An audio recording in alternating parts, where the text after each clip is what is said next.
কালাকাঁদ এমনই একটা মিষ্টি আমরা সবাই খেতে পছন্দ করি। দোকানে তো এই মিষ্টিটা কিনতে পাওয়াই যায়, কিন্তু ঘরে খুব সাধারণ কিছু উপকরণ দিয়েই এই কালাকাঁদ মিষ্টি খুব সহজেই বানিয়ে নেওয়া যায়। আর ঘরে বানানো মিষ্টি নিজের হাতে তৈরি হওয়ার জন্য পরিষ্কার পরিচ্ছন্নতার কারণে খুব বেশি স্বাস্থ্যসম্মত হয়। আজকের রেসিপি কালাকাঁদ। আপনারা দেখছেন flavours of Kolkata YouTube channel. আসুন তাহলে শুরু করি। এখানে আমি 1/2 লিটার দুধ প্রথমে ছানা কেটে নেব। দুধ ফুটিয়ে নিয়ে ফ্লেমটাকে অফ করে 1:1 রেশিওতে ভিনিগার ও জল দিয়ে ছানা কেটে নিয়েছি। যেহেতু মিষ্টি বানাবো সেই জন্য ছানাটাকে খুব ভালো করে ধুয়ে নিতে হবে। কিছুটা জল ঝরিয়ে নেব, খুব বেশি যে জল ঝরাতে হবে চেপে চেপে তা নয়।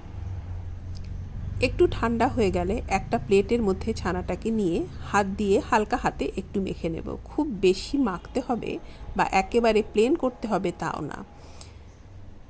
এখানে আমি 2 টেবিল চামচ পরিমাণ মালাই বা দুধের সর দিলাম, আর দিলাম 2 টেবিল চামচ পরিমাণ গুঁড়ো দুধ। সব কিছু দিয়ে ছানাটাকে মেখে এক পাশে রেখে দেব।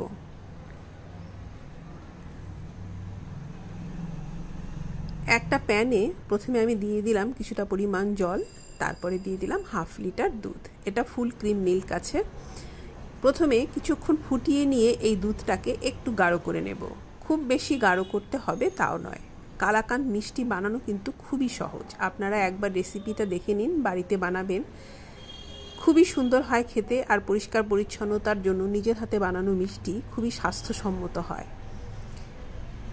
দুধটা কিছুটা শুকনো করে নেওয়ার পরে আমি মেখে রাখা ছানাটা দিয়ে দিয়েছি, আর মিষ্টির জন্য দিলাম বাতাসা। আপনাদের কাছে বাতাসা না থাকলে আপনারা চিনিও দিতে পারবেন। বেশ অনেকটা সময় ধরে টানিয়ে নেওয়ার পর এই রকম অবস্থায় আমি এখানে দিয়ে দেব সুন্দর গন্ধের জন্য এলাচ গুঁড়ো আর 1 চামচ পরিমাণ ময়দা।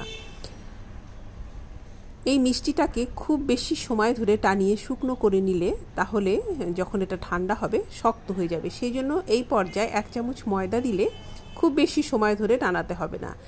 একটু নরম নরম অবস্থায় এই রকম যখন থাকবে তখন আমি ফ্লেমটাকে অফ করে দেব, আর একটা ঘি লাগানো প্লেটের মধ্যে বা ডিশের মধ্যে আমি এটাকে বের করে নেব। স্প্যাটুলা দিয়ে বা হাত দিয়ে আমি শেপ দিয়ে এটাকে প্রায় ঘন্টাখানেক ফ্রিজে রাখবো সেট হওয়ার জন্য। তারপরে আমি এটাকে কাটবো। আমি এটাকে এইভাবে সেট করে নিয়েছি সন্দেশটাকে বা কালাকাঁদ মিষ্টি। এবার আমি 1 ঘন্টা ফ্রিজে রেখে দিয়েছিলাম। এবার আমি আপনাদের কেটে দেখাচ্ছি। দেখলেন তো কালাকাঁদ মিষ্টি ঘরে বানানো কত সহজ। আমি প্রথমবার এই মিষ্টি বানিয়েছিলাম লকডাউনের সময়। তারপর থেকে অনেকবার নিজের হাতে বানিয়েছি। যতবারই বানিয়েছি বাড়ির সবাই কিন্তু খুব সুন্দর পছন্দ করে খেয়েছে। আপনারাও একবার বাড়িতে বানান। এটা খেতে খুবই ভালো হয়, আর খুব সাধারণ কিছু উপকরণ দিয়ে তৈরি করে নেওয়া যায়। তৈরি হয়ে গেল কালাকাঁদ মিষ্টি। আশা করছি আপনাদের ভালো লেগেছে। ভালো লাগলে আমার চ্যানেলটিকে সাবস্ক্রাইব করে আমার সাথেই থাকবেন। আজ এই পর্যন্তই। ধন্যবাদ।